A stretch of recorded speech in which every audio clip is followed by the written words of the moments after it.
죄와 벌이라고 하는 유명한 소설을 쓴 분이 있습니다. 누구예요? 누구예요? 도스토옙스키.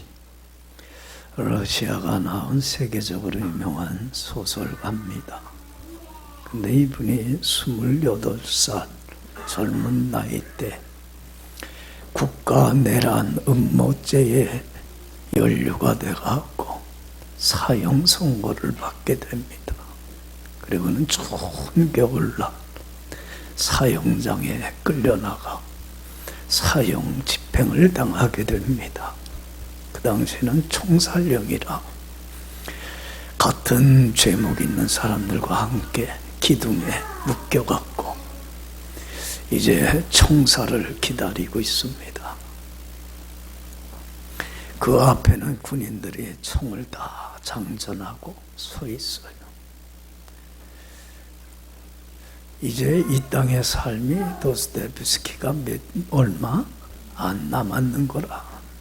몇 살이에요? 이때가 28살이면 한참 살 날인데, 그렇잖아요. 젊은 날에 생을 마감하게 되는 거라. 생각해 보니까 이제 이 땅의 삶의 시간이 5분여 정도 남은 것 같아. 5분 후에는 삶을 어떻게 해야 돼? 마감을 해야 돼. 이 5분을 어떻게 보낼까 생각하다가 이분은 같이 처형당하는 동료들과 간단한 인사를 나누고, 그리고 이분은 그래도 젊은 생의 삶을 마감하지만 지금까지 어떻게 살아왔나 자신의 삶을 한번 뒤돌아보고, 1번은 하나님이 만든 이 아름다운 세상 바라보면서 감사하며 삶을 마감해야 되겠다 마음을 먹었어요. 그래서 옆 같이 처형당하는 동료들과 목례를 통해서 인사를 나눴어요. 2분을 썼어요. 그리고 이제 어떤 삶을 내가 이제껏 살아왔는가 삶을 뒤돌아보는데 갑자기 마음속에 죽음에 대한 두려움과 공포가 막 밀려오는 거예요. 이런들 사람이 제일 무서운 게 뭐예요? 죽음에 대한 두려움이야. 그런 거 삶에서 느껴봤어요? 그러면서 죽음에 대한 두려움이 덜 몰려오면서 무슨 생각이 드냐면, 내가 지금 삶을 마감하게 되는데 죽음 이후에 내 운명은 어떻게 될 건가? 죽음 이후의 문제에 생각을 하게 되면서 지난날 짧은 생애지만 너무 어리석고 미련하고 우둔하게 헛되게 살아왔다는 게 너무 후회스러워. 야, 내가 이 젊은 나이 이 시간에 이렇게 생을 마감하게 된다는 걸 알았더라면 보다 의미 있고 가치 있고 보람 있고 행복하게 잘 살 수 있었을 텐데 후회가 밀려. 그때에 군인들이 앞에 있던 군인들이 총을 장전하는 소리가 철커덕하고 들려. 그러니까 이제 바로 죽음의 목전에 선 거예요. 근데 그때에 병사 하나가 말을 타고서는 흰 깃발을 흔들면서 사형장으로 막 와요. 멈추시오, 멈추시오. 그러니까 이 병사가 누구냐면 황제, 그 당시 러시아 황제가 보낸 직사라. 사형을 면하게 되고 대신 사면을 입어요. 황제가 사명령을 낸 거예요. 그러니까 이 도스토옙스키는 죽음의 목전에서 어떻게 된 거예요? 살게 된 거라. 평생 이 도스토옙스키는 이 순간을 잊지를 않아요. 그래, 맞다. 죽음이 다가올 텐데. 그러면서 항상 죽음을 생각하고 죽음을 대비하고 준비하면서 남은 삶만은 허무하고 무의미한 인생이 아니라 언젠간 삶을 마감할 때 뒤돌아보면서 내가 참 가치 있고 의미 있고 보람 있는 인생을 살았다. 그 고백을 하기 위해서 하루하루 최선을 다하여 살아가요. 그래서 이렇게 세계적으로 유명한 소설가가 될 수 있었던 거예요. 여러분, 우리 예수 믿는 사람들은 한순간도 잊지 않고 늘 기억하며 살아가야 되는 게 있어요. 뭐예요? 나는 언젠간 죽는다는 것. 죽음을 늘 생각하고 죽음을 대비하고 죽음을 준비하며 살아가야 돼. 이런 사람이 정말 지혜롭고 가치 있고 의미 있고 보람 있고 행복한 인생을 살아가요. 저도 목회를 하면서 많은 사람들을 만나보지만 죽음을 생각하면서 죽음을 준비하고 대비하며 사는 사람 참 만나보기가 어려워요. 많은 사람들이 뭐만 생각하며 살아가요? 살 생각만 하며 살아가요. 천년만년 살 것 마냥 잠깐 살다가 가는 게 인생길인데 그렇잖아요. 올해도 벌써 시작한 지가 엊그제 같은데 마지막을 향해서 가고 있어요. 참 짧은 게 인생인데 천년만년 살 것 마냥 발버둥 치며 살아가. 얼마나 어리석고 미련하고 우둔한 인생을 살아가는지 몰라. 여러분, 정말 가치 있고 의미 있고 보람 있는 인생을 살려면 뭐를 생각해요? 죽음을 생각하세요. 그리고 죽음을 준비하세요. 여러분들, 죽음이라고 하는 것만큼 필연적이고 죽음이라고 하는 것만큼 누구에게나 다 당하는 평등한 거예요. 여러분들, 우리 여기 지금 앉아있지만 죽지 않을 사람이 이 세상에 있어요, 없어요? 전하, 여러분들 한 번은 언젠가는 필연적으로 어떻게 뭘 맞이해야 돼요? 죽음을 맞이해야 돼. 죽음만큼 분명하고 죽음만큼 확실한 것은 없어. 그리고 여러분들, 죽음만큼 평등한 것은 없어요. 누구나 다 한 번은 죽어야 돼. 가진 사람이나 못 가진 사람이나 배운 사람이나 배우지 못한 사람이나 어린 아이나 노인이나 남자나 여자나 차별이 없어. 언젠간 한 번은 꼭 죽음을 맞이해야만 돼. 그래서 여러분들, 우리는 죽음을 항상 생각하고 죽음 준비해야 된다는 거예요. 왜 우리가 죽음을 준비해야만 되냐면, 여러분들, 죽음 이후에는 반드시 뭐가 있기 때문에 그래요.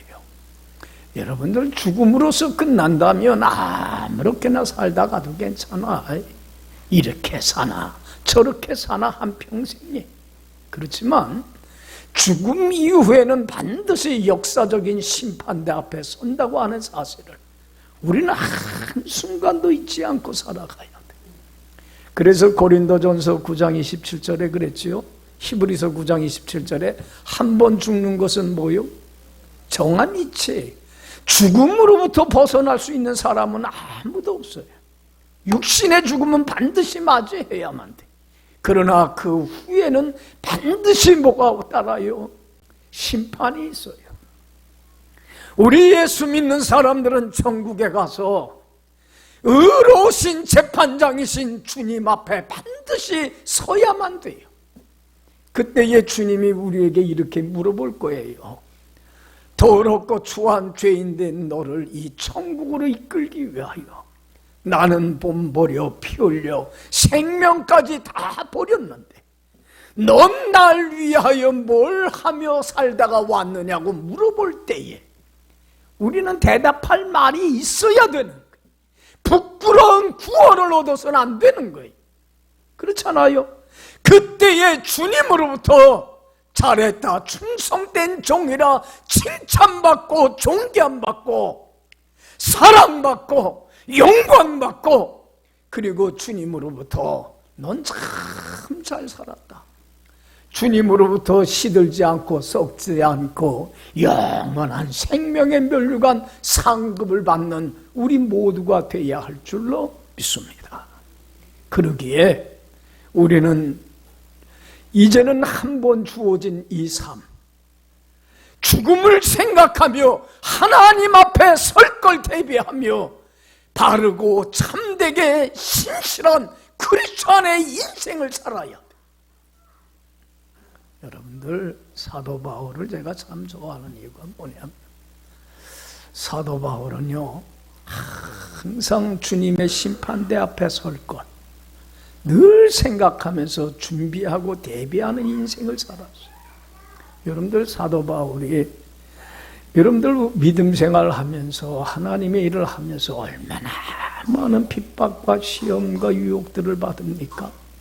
그런데 그 많은 환난과 핍박과 시험 속에서도 믿음 하나만은 지키면서 주님 안에 굳건히 서서 천국을 누리고 천국을 맛보며 살 수 있었던 비결이 뭐예요? 그리고 이 사실을 알지 못하는 자들에게, 야, 예수 믿고 주님 안에 살면 이렇게 행복하다고 천국 복음의 비밀을 그게 감춰져 있는 사람들에게 전하는 데에 순교하는 날까지 최선을 다하며 살 수 있었던 비결은, 사도 바울은 항상 주님의 심판대 앞에 서는 날 주님으로부터 뭘 받을 것을 내다보며 상 받을 걸 내다보며 살았기 때문에 그런 거예요. 그래서 그 순교를 앞두고 디모데후서 4장 7절 8절에서 지난날의 삶을 뒤돌아보며 이렇게 고백을 해요. 내가 선한 싸움을 싸우고 달려갈 길을 마치고 뭐 하나만은 지켰으니 믿음 하나만은 지켰다. 주 안에 굳건히 서서 살아갔다. 그러므로 이제는 의로우신 재판장이신 주님이 내게 면류관을 주실 것이니 내게만 아니라 주의 나타나심을 사모하는 모든 자에게도 이러한 상급을 주게 되리라. 할렐루야, 할렐루야. 여러분, 그날을 바라보면서 오늘을 살아가는 게 크리스찬이에요. 그런데 많은 신앙인들이 그날을 바라보지를 못해. 그냥 하루하루 살다가 그날을 맞이한다면, 주님 앞에 선다면 얼마나 부끄럽겠느냐는 얘기예요. 여러분, 이제는 우리는 그날을 바라보면서 오늘 하루하루를 허송세월하지 말고 낭비하지 말고 내게 주어진 시간을 소중히 여기며 살아갈 수 있는 여러분들이 되길 간절히 축원합니다. 여러분, 시간만큼 소중한 게 없는 거예요. 그렇잖아요. 우리에게 주어진 이 시간은, 삶은 딱 일회적이에요. 한 번 주어진 거예요. 여러분, 우리가 삶을 살다가 왜 이렇게 살았지? 후회하면서 과거로 다시 되돌릴 수 있어요? 없어요? 못해요. 딱 한 번 주어진 게 인생이에요.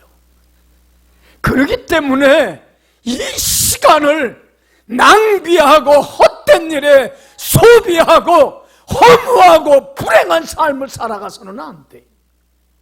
한 시간을 우리는 소중히 여길 줄 알아야 돼. 그렇잖아요.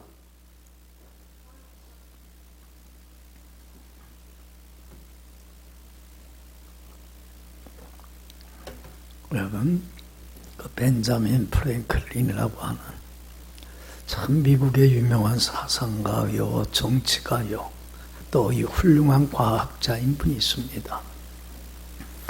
그 필의 침물이 알잖아요. 이 필의 침을 발명한 사람이 바로 이 벤자민 프랭클린이라고 하는 분입니다. 그래서 이분이 미국 사람들한테 참 존경을 받아요. 그래서 그 미국의 아버지라고 불리우는 사람입니다. 근데 이분이 그 젊었을 때 서점을 운영했는데 그 책들에는 다 정가가 써 있걸라, 얼마.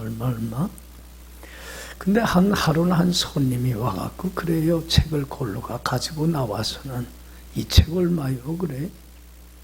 정가가 써 있는데도.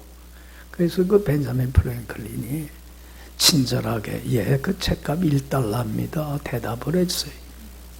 그랬더니 그 손님이 뭐라 그러냐면 이 책 좀 싸게 좀 깎아줍시다 그래. 그러니까 벤자민 프랭클린이 뭐라고 얘기를 했냐면 그 책값은 $1.30입니다 그랬어요. 여러분들 봐요. 깎아달라는 사람한테 책값을 더 올려받은 거예요. 그러니까 그 손님이 화를 내요. 아니 내가 좀 깎아달라고 했는데 왜 책값을 더 올려받는 거요? 그래. 그러지 말고 좀 깎아줍시다. 그러니까 벤자민 프랭클린이 뭐라고 그러냐면 그 책값은 $1.60입니다. 그래. 더 올려받아요. 그러니까 책 사러 온 사람이 놀리는 것도 아니고 말이에요. 깎아달라고 하면 할수록 더 올려받는 거라. 그래서 그 책 사는 사람이 화를 내요. 난 놀리는 거요. 그러니까 그때의 벤자민 프랭클린이 정색을 하고서 한 말이 뭐냐면 손님, 시간은 돈보다 귀한 겁니다. 그런데 손님이 나에게서 뭘 빼앗아 갔어요? 내게 귀중한 시간을 빼앗아 간 겁니다. 그래서 내가 책값을 올려받을 수밖에 없었습니다. 여러분, 시간은 돈보다 귀한 것뿐만 아니라 여러분들 이 시간이라고 하는 것은 딱 이례적인 거기 때문에 여러분들 우리의 생명만큼이나 목숨만큼이나 소중한 게 뭐예요? 시간이라고 하는 거예요. 여러분들 내가 목숨을 잃어버린다면 생명을 잃어버린다면 아무리 돈을 많이 벌고 출세를 하고 좋은 집에 장만했다고 하더라도 그게 의미가 있어요? 없어요? 아무짝에 쓸모없는 거예요. 내가 내 인생이 끝난다면 여러분들 시간을 잃어버리게 된다면 내가 가지고 있는 돈이며 지식이며 이런 게 뭐가 의미가 있어? 아무런 의미가 없는 거예요. 시간이라고 하는 거는 나에게 주어진 하나밖에 없는 목숨만큼이나 생명만큼이나 소중한 게 시간이라고 하는 거예요. 그런데 우리는 이 시간을 소중히 여길 줄 모르고 헛된 일에, 무의미한 일에, 무가치한 일에 왜 허송세월하고 낭비하고 쓸데없는 일에 시간을 투자하며 사느냐는 얘기예요. 여러분들 시간이라고 하는 것은 내 삶의 주인이신 하나님이 나에게 맡기신 뭐예요? 달란트예요. 내게 맡기신 은사요, 선물이요, 축복이에요. 여러분들 보세요. 나를 이 땅에 태어나게 하신 이도 누구십니까? 내가 오고 싶어서 온 거 아니에요. 여러분들 착각하지 마세요. 내 삶의 주인이신 주님이 나를 이 땅에 보내서 태어나게 했기 때문에 온 거예요. 지금까지 살아온 것도 내가 살아온 것 아니에요. 뒤돌아보세요. 누가 내 삶을 이끌어 오셨습니까? 주님이 내 삶을 이끌어 오신 겁니다. 앞으로 남은 삶도 마찬가지입니다. 내가 사는 게 아니라 내 삶의 주인이신 주님이 내 삶을 인도합니다. 그래서 저는 이 찬송 참 좋아해요. 나의 갈 길 다 가도록 예수 인도하시니. 나의 인생을 주님이 주관하십니다. 그러면 이 땅의 삶을 마감하게 하신 이도 누구십니까? 주님이셔요. 내가 더 오래 살고 싶다고 해서 오래 사라지는 것도 아니고, 내가 빨리 가고 싶다고 해서 빨리 가는 것도 아니고, 내 삶의 주인이신 주님이 나에게 주신 시간만큼 사는 거예요. 그렇잖아요. 그러니까 시간은 하나님이 나에게 주어진 거예요. 내게 맡긴 달란트예요. 그렇기 때문에 주님이 허락한 이 시간을 의미 있고 가치 있게 보내야지, 세상 사람들과 같이 똑같이 헛된 일에 허송세월하고 낭비하며 시간을 낭비하는 어리석고 미련한 악하고 게으른 종이 돼서는 안 돼. 여러분, 그래서 오늘 본문이 우리에게 얘기하고자 하는 게 그거예요. 허송세월하지 말아라. 낭비하지 말아라. 자, 15절 16절 다 같이 읽어봅시다. 그런즉 너희가 어떻게 행할지를 자세히 주의하여 지혜 없는 자같이 하지 말고 오직 지혜 있는 자같이 하여 세월을 아끼라. 때가 여기 봐요. 어떻게 남은 삶 살아갈까? 이제까지 어떻게 살아왔느냐 중요한 거 아니에요. 앞으로 내 남은 삶 얼마 남았는지 우리는 알 수는 없어. 여러분들 봐요. 마지막 종착역이 언제 오는지 알 수 있는 사람이 있어요? 없어요? 아무도 없어요. 그날과 그 시는 아무도 몰라. 여러분들 봐요. 삶과 죽음이라고 하는 거는 종이 한 장 차이예요. 얼마 전에 고등학교 동창들을 만났는데 동안이라고 하는 친구가 저한테 그래. 아무개 죽은 거 알아? 그래. 그 친구 건강하고 멀쩡했었는데 갑자기 죽은 거예요. 여러분들 삶과 죽음이라는 건 종이 한 장 차이예요. 어느 날 갑자기 찾아와요. 그렇지 않아요? 예? 그렇기 때문에 이제는 어떻게 지금까지 어떻게 살아왔느냐가 중요한 게 아니라 앞으로 내가 남은 시간이 얼마인지는 알지는 못해. 주님이 오라 하시면 가야 되는데 그 남은 시간 어떻게 행할지를 자세히 주의하여 생각 좀 해서 지혜 없는 자같이 하지 말고 지혜 있는 자같이 하여서 뭘 아끼라? 뭘 아끼라? 시간을 아끼라는 거예요. 왜 허송세월하고 낭비하느냐는 얘기예요. 하나님이 주신 시간, 허락한 그 시간 가치 있고 의미 있고 보람 있고 보다 귀한 일에 투자할 줄 아는 사람이 되라는 얘기예요. 할렐루야. 왜냐면 때가 뭐 해져요? 악해. 여러분들 봐요. 우리가 살아가는 세상이 점점 악해져.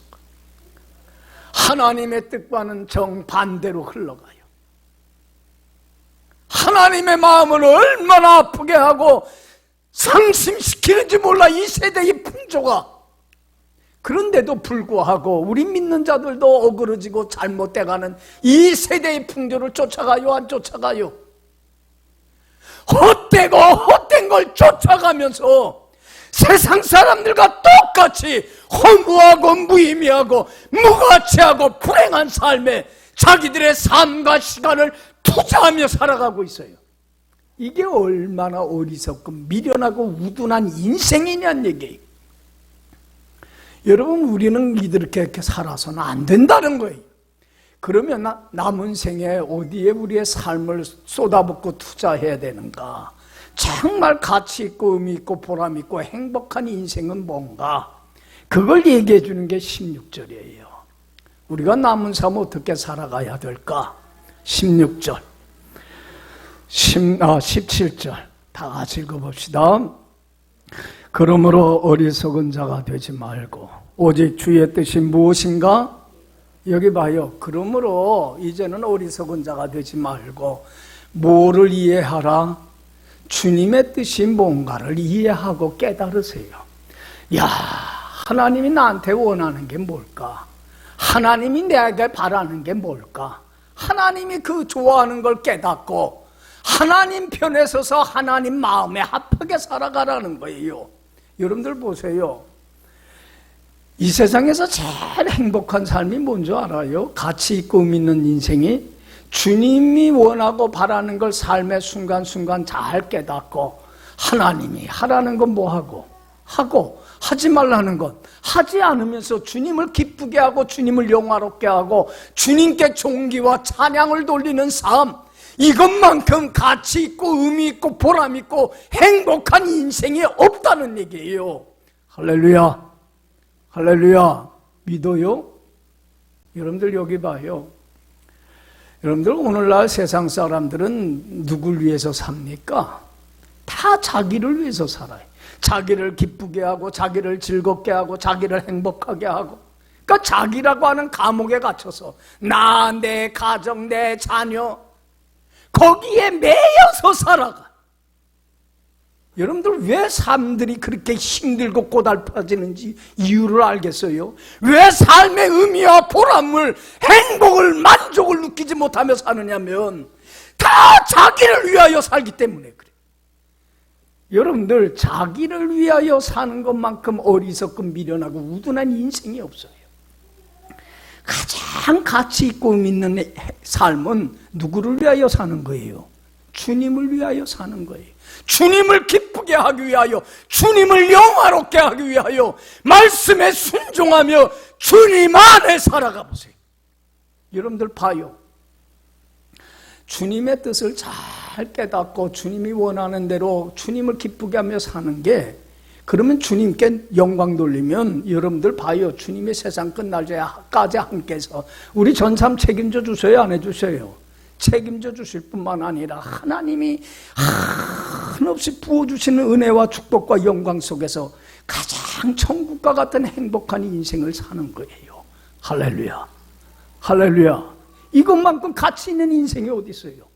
여러분들 보세요. 내가 행복하는 게 주님을 위하여 사는 게 나를 위하여 사는 거고, 내 가정을 위하여 사는 거고, 내 교회를 위하여, 이 나라를 위하여, 온 인류를 위하여 살아가는 길이 바로 여기에 있어요.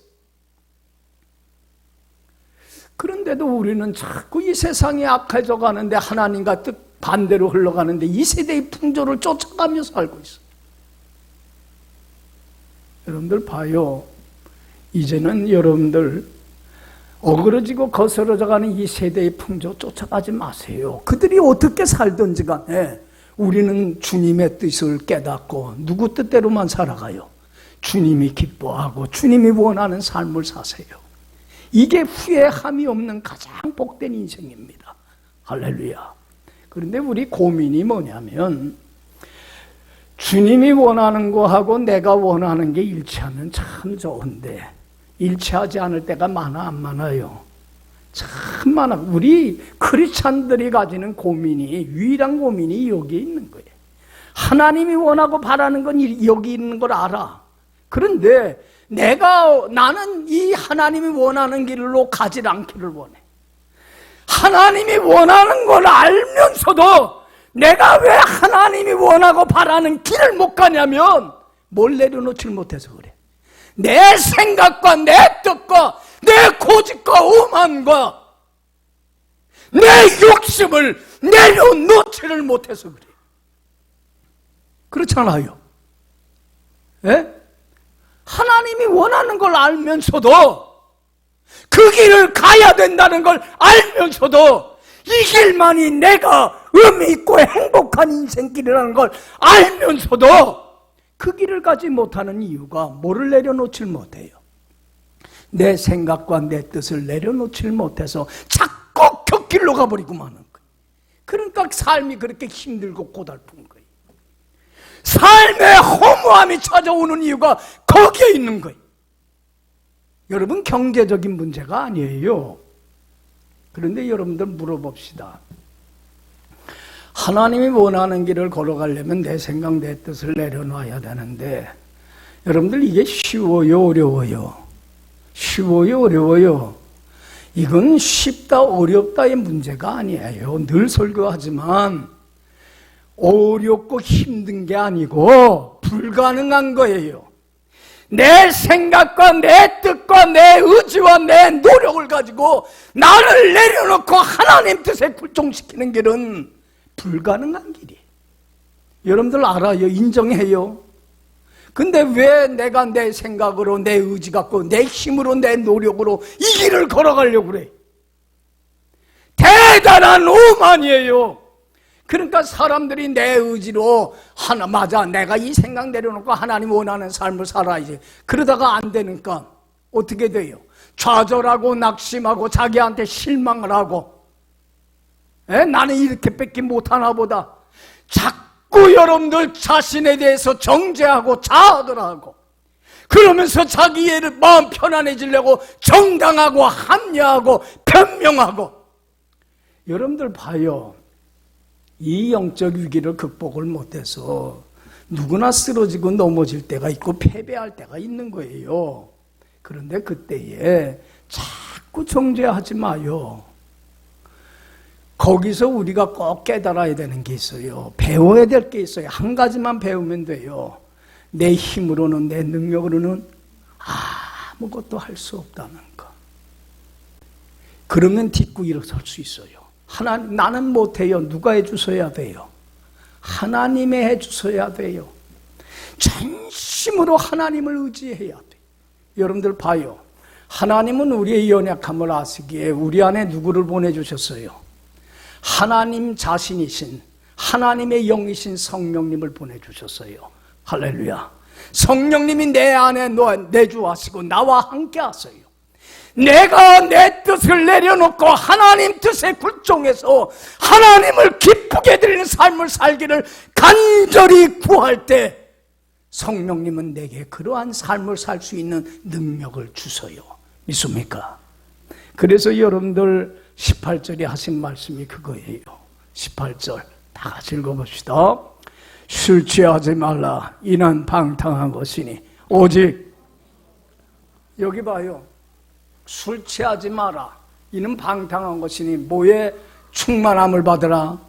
성령의 충만함을 받으라는 건 성령의 취하라는 거예요. 성령의 지배와 다스림을 받으라는 거예요. 여러분들 봐요. 술 취하면, 술을 먹어갖고 술에 취하면 술의 종이 되고 노예가 돼요. 술에 이끌려. 근데 여러분들 술의 종이 되고 노예가 되면요, 그건 방탕이에요. 사람을 파멸로 끌고 가요. 여러분들 사람들이 술에 취해서 큰 실수를 하고 잘못들을 하고 그렇잖아요. 자신의 인생뿐만 아니라 남의 가정까지 파국으로 끌고 가버리고 말아요. 지금 여러분들 신문 보면 다 술 취해갖고 방탕한 삶을 살다가 그렇게 파국을 맞는 사람들이 얼마나 많아. 여러분 술의 종이 되고 노예가 되지 마세요. 사람들은 무엇인가에 종이 되고 노예가 되고 중독이 돼요. 돈에 중독이 되기도 하고 야욕에 중독이 되기도 하고 마약에 중독이 되기도 하는데 이런 것들은 우리를 다 불행으로 끌고 가요. 우리는 누구한테 취해야 돼요? 내 안에 내주하시는 성령님의 지배와 다스림과 통치를 받으며 살아요. 성령님의 종이 되고 노예가 돼야 돼요. 그래야만이 여러분들 성령의 소욕을 쫓아서 사단에게 져서 육의 소욕을 쫓지 않고 성령의 소욕을 쫓아야만이 여러분들 하나님을 영화롭게 하는 가장 복된 인생을 살 수 있어요. 할렐루야. 여러분들 봐요. 그러면 어떻게 하면 성령에 취해요? 여러분들 술에 취해서 술의 지배와 다스림을 받으려면, 술에 중독이 되려면 뭘 먹어야 돼요? 술을 먹어야 돼. 마찬가지로 우리는 성령에 이끌려 살려면 뭘 먹어야 돼? 말씀을 먹어야 돼. 하나님의 말씀이 내 속에 가득히 채워져야 돼. 하나님의 전신갑주를 입어야 돼.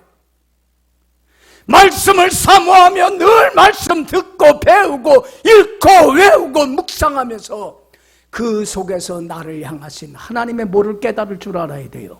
아, 하나님이 내게 바라는 게 뭔가, 뜻하는 게 뭔가, 그걸 깨달아야 돼.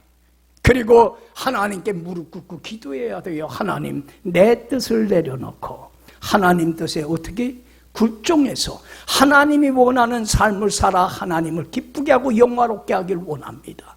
말씀과 기도에 경건한 시간을 갖는 이 훈련이 안 되면 성령 충만함을 받지 못해. 그래서 늘 설교하는 게 말씀과 기도의 이 만남의 시간만은 빼앗기지 말라는 이유가 거기 있는 거예요. 여러분들 술 취하지 말라. 이는 방탕한 것이니 뭐에 충만함 받으라. 이 길만이 우리가 살 길이에요. 여러분들 성령에 이끌려서 진리의 성령님이 인도하는 대로 말씀에 순종하며 하나님 원하는 삶을 살아서 하나님의 뜻, 하나님을 영화롭게 할 때 하나님이 주시는 특별한 축복이 뭐예요? 19절에서 21절 얼마나 귀한 축복이에요. 다 같이 읽어봅시다.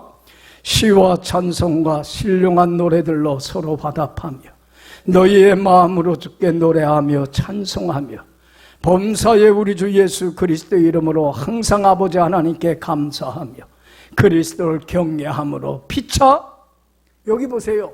내가 주님 안에 거하기만 하며 말씀에 순종하며 주님의 뜻대로만 살아가기만 하면 여러분들 주님이 주시는 참된 기쁨과 평화가 내 마음속에 넘쳐요. 여러분들 주님이 주시는 평화 기쁨은요 세상이 주는 기쁨하고는 달라요. 요한복음 14장 27절에서 예수님 말씀해요. 평안을 내가 너희에게 끼치노니 곧 나의 평안을 너희에게 주노라. 내가 너희에게 주는 것은 세상이 주는 것 같지 아니하니 마음에 근심도 하지도 말고 두려워하지도 말라. 여러분들 내가 주님 안에 거하면 주님 주시는 기쁨과 평화가 내 속에 넘치면 마음의 평안을 빼앗아가는 근심, 걱정, 탐욕, 욕심, 우울증, 불안장애, 공황장애 이러한 모든 걸로부터 뭐 하게 돼요? 자유함을 얻게 돼요. 여러분들 이러한 모든 것으로부터 자유해지지 않고서는 마음이 편안하지 않으면 행복 못해요. 다 자유함을 얻게 될 뿐만 아니라 여러분들 범사의 어떤 형편에서든지 자족하고 감사하고 기쁨이 넘쳐서 시와 찬미와 신령한 노래들로 서로 어떻게 하게 돼요? 화답하게 돼요. 마음과 뜻이 하나가 돼요.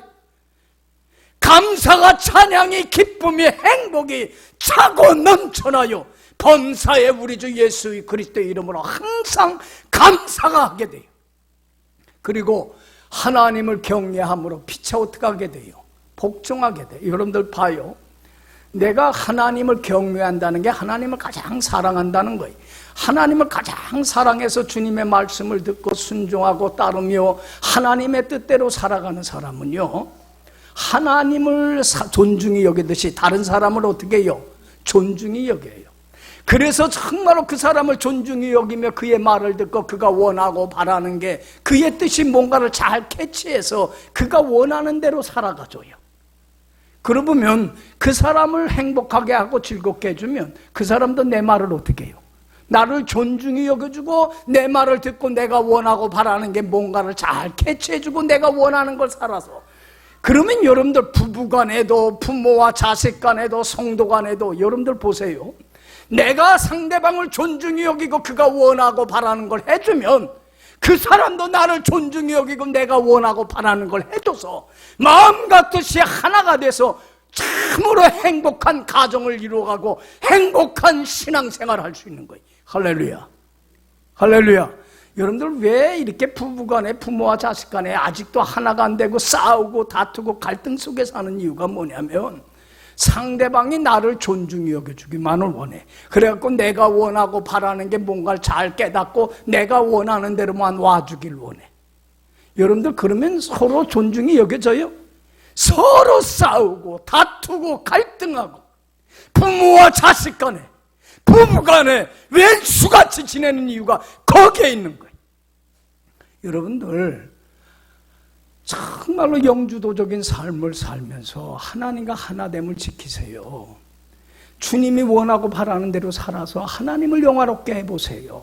감사가 찬양이 넘쳐나면 하나님을 경외함으로 피차 어떻게 하게 돼요? 복종해서 서로를 존중히 여기면서 정말로 상대방을 기쁘고 즐겁고 행복하게 해줘서 나도 행복하고 너도 행복하게 하는. 그래서 여러분들 가장 가치 있고 의미 있고 보람 있는 인생은 주의 뜻이 뭔가를 이해하고 주님의 뜻대로 살아가는 것만큼 행복한 인생이 없는 거예요. 할렐루야. 여러분 한 번 주어진 인생길을 사는데 내가 어떠한 삶을 살 것인가? 이제는 남은 시간만은 여러분들 허송세월하지 말고 정말로 이제는 하나님의 심판대 앞에 설 때인데 그때를 그날을 바라보면서 세월을 아끼고 때가 악해지는 이 세대 속에서 이 세대의 풍조를 쫓지 말고 주의 뜻이 뭔가를 깨닫고 주님의 뜻대로 살아가는 여러분들의 남은 삶 되기를 간절히 축원합니다. 기도합시다.